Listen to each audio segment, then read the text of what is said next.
Sábado, 13 de julho de 2024. Sejam muito bem-vindos. Um grandíssimo abraço para os aniversariantes ouvintes. Bruna Almeida, de Esmeraldas, Minas Gerais. E também Gabriela Contígio Matos, de Belo Horizonte. Parabéns e que Deus as ilumine sempre. Hoje a igreja celebra Santa Teresa dos Andes e ela dizia o seguinte, abre aspas, quando se ama, tudo é alegria. A cruz não pesa, o martírio não se sente, vive-se mais no céu do que na terra. Fecha aspas. Tá aí uma frase para inspirar o nosso dia. Este podcast é um oferecimento. Nadai Ferro e Aço. Em Ubatuba, São Paulo, o melhor preço com a melhor qualidade. Confira! Lely Esteves Arquitetura. Projetos residenciais que priorizam os sonhos da sua família. Atendemos Cuiabá, Mato Grosso e todo o Brasil. O Evangelho de hoje nos apresenta diversas instruções de Jesus sobre o comportamento que os discípulos devem adotar no desempenho da sua missão.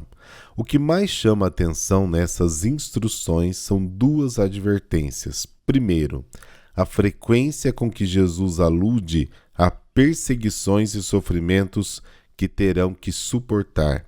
E a outra, a insistência 3 vezes repetidas ao discípulo para não ter medo.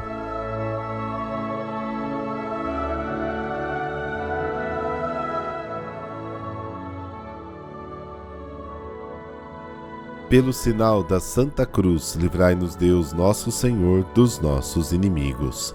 Cantem vossa glória, Senhor, os nossos lábios. Cantem nossos corações e nossa vida. E já que é vosso dom tudo que somos, para vós se oriente também todo o nosso viver. Amém.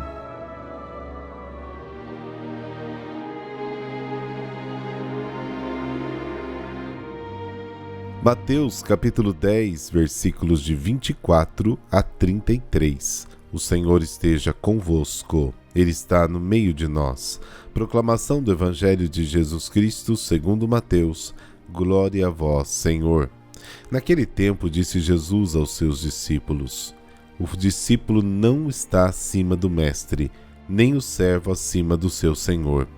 Para o discípulo basta ser como seu mestre, e para o servo ser como seu senhor. Se ao dono da casa eles chamaram de Belzebu, quanto mais os seus familiares.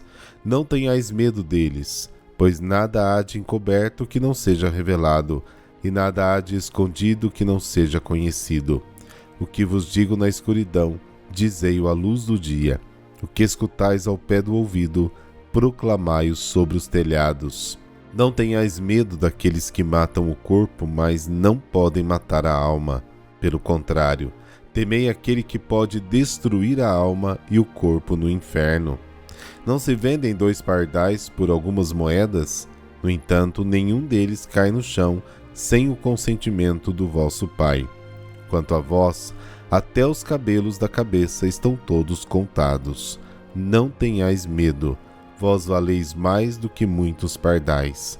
Portanto, todo aquele que se declarar a meu favor diante dos homens, também eu me declararei em favor dele diante do meu Pai que está nos céus. Aquele, porém, que me negar diante dos homens, também eu negarei diante do meu Pai que está nos céus. Palavra da salvação. Glória a vós, Senhor.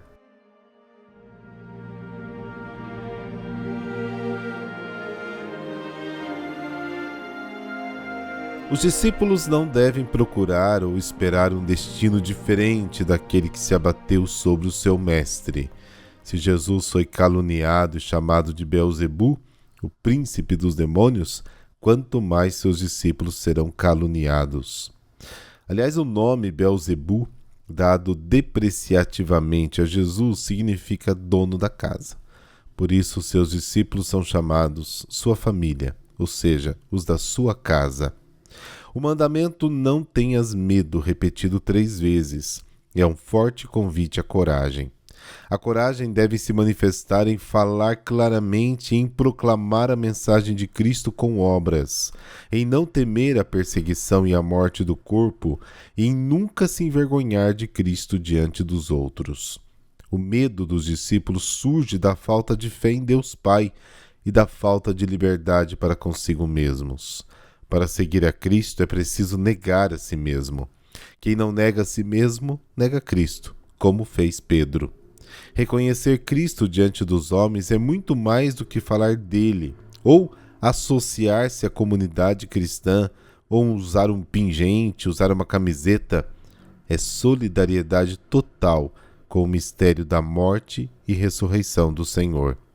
A morte, inclusive, do mártir não é a ausência de Deus, mas a realização do desígnio e configuração de Deus com Cristo morto e ressuscitado, culminação do testemunho cristão.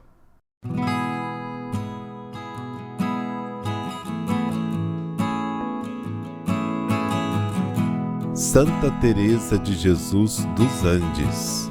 Santa Teresa de Jesus dos Andes nasceu em Santiago, no Chile, no dia 13 de julho de 1900, com o nome de batismo de Joanita Fernandes Solar. Ela é a padroeira dos jovens da América Latina. Viveu uma infância normal, com sua família que tinha uma boa situação econômica. Gostava de passar as férias na fazenda, andar a cavalo e brincar na natureza. Foi educada dentro da fé cristã e desde muito nova manifestou seu gosto pelas coisas de Deus. Estudou no Colégio das Irmãs Francesas do Sagrado Coração. No dia 11 de setembro de 1910, recebeu a primeira comunhão que marcou profundamente a sua vida. Sobre este dia, ela escreveu em seu diário o seguinte: "Por um ano me preparei. Durante esse tempo a Virgem me ajudou a limpar meu coração de toda a imperfeição."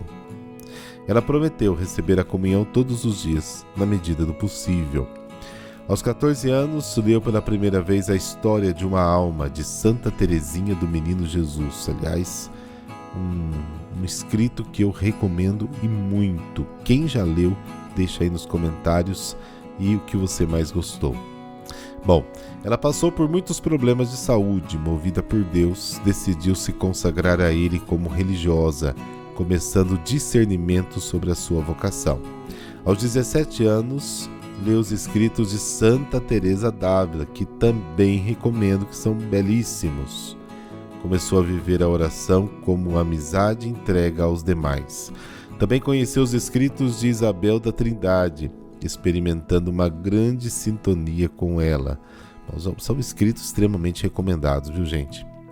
Ao sentir o chamado para ser carmelita, entrou em contato com a Madre Angélica, priora das Carmelitas de Los Andes, e falou com ela sobre a sua inquietação vocacional. No dia 7 de maio de 1919, entrou para o Carmelo de Los Andes, iniciando assim o postulantado com o nome de Teresa de Jesus. Exerceu um verdadeiro apostolado com as suas cartas a familiares e amigos, tratando de conduzi-los à amizade com Deus, à alegria e à gratidão. As suas cartas e os seus diários ficaram como legados da sua espiritualidade. Recebeu o hábito carmelita no dia 14 de outubro de 1919, em presença de familiares e amigos de Santiago. Para ela, a vida carmelita se resumia em 3 coisas: amar, sofrer e rezar pela conversão dos pecadores, pela santificação dos sacerdotes e da Igreja.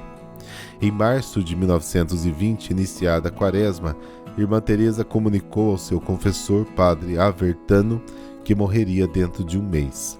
Pediu autorização para intensificar sua penitência pelos pecados da humanidade. Sem dar importância ao anúncio como única resposta, o confessor lhe pediu inteira disponibilidade a Deus e que viva a regra carmelita. Foi o que fez, dedicando-se ainda mais aos trabalhos, na entrega à oração e na vivência fraterna com as suas co-irmãs. Algum tempo depois, ela começou a ter muita febre, sofreu frequentes delírios, 6 médicos a atenderam e a diagnosticaram com tifo. No dia 7 de abril, fez sua profissão religiosa por causa do perigo iminente de morte. repetiu 3 vezes emocionada a fórmula de consagração ao Senhor e agradeceu à comunidade a graça de poder fazer a profissão antes do tempo, porque ainda não havia completado o seu noviciado. No dia 12 de abril, morreu com 19 anos e 9 meses, tendo apenas 11 meses como carmelita. Muitas pessoas foram à capela do convento para o funeral daquela que já era considerada uma santinha por muitos. A fama de santidade foi imediata. Muitos diziam ter recebido bênçãos através da intercessão de Irmã Teresa de Jesus. No dia 13 de abril de 1987, Irmã Teresa de Jesus foi beatificada pelo Papa João Paulo II. No dia 21 de março de 1993, o mesmo Papa canonizou em Santiago do Chile a luz de Cristo para toda a igreja chilena é a Irmã Teresa de los Andes, disse João Paulo II na ocasião. Padroeira dos jovens da América Latina, como eu disse, Santa Teresa dos Andes foi escolhida como uma das intercessoras da Jornada Mundial da Juventude de 2013, aqui no Rio de Janeiro, sendo invocada como contemplativa de Cristo. Para uma sociedade secularizada, que vive de costas para Deus, esta carmelita chilena, que viveu com alegria apresentada como modelo de perene juventude do Evangelho, oferece o testemunho límpido de uma existência que proclama os homens e mulheres de hoje que, no amor, no adorar e no servir a Deus, estão a grandeza e a alegria, a liberdade e a realização plena da criatura humana, disse São João Paulo II na homilia de canonização de Santa Teresa. O pontífice ainda destacou que a vida de Santa Teresa grita suavemente a partir do claustro: só Deus basta. E este é um grito especialmente aos jovens, famintos de verdade e em busca de uma luz que dê sentido às suas vidas. Há uma juventude solicitada pelas contínuas mensagens e estímulos de uma cultura erotizada e uma sociedade que confunde amor genuíno, que é doação, com o uso hedonista do outro. Esta jovem Virgem dos Andes proclama hoje a beleza e bem-aventurança que emana dos corações puros, acrescentou o Papa. Oremos. Que das mãos de Maria te converteste em uma jovem apaixonada por Jesus Cristo. És modelo de santidade e caminho de perfeição para a Igreja. Tu soubeste sorrir, amar, alegrar e servir. Tu foste forte para assumir a dor e generosa para amar. Tu soubeste contemplar a Deus nas coisas sensíveis da vida. Mostra-nos o amor do Pai para viver a amizade com alegria e com ternura na família. Ajuda aos fracos e aos tristes para que o Espírito os anime na esperança. Intercede por nós e pede para o Chile o amor e a paz. Teresa dos Andes, filha predileta da Igreja chilena, religiosa do Carmelo, amiga dos jovens, serva dos pobres, roga por nós cada dia. Amém. Por intercessão de Santa Teresa dos Andes, abençoe-vos o Deus Todo-Poderoso, Pai, Filho e Espírito Santo. Amém. Bom sábado e amanhã a gente se encontra. Até lá.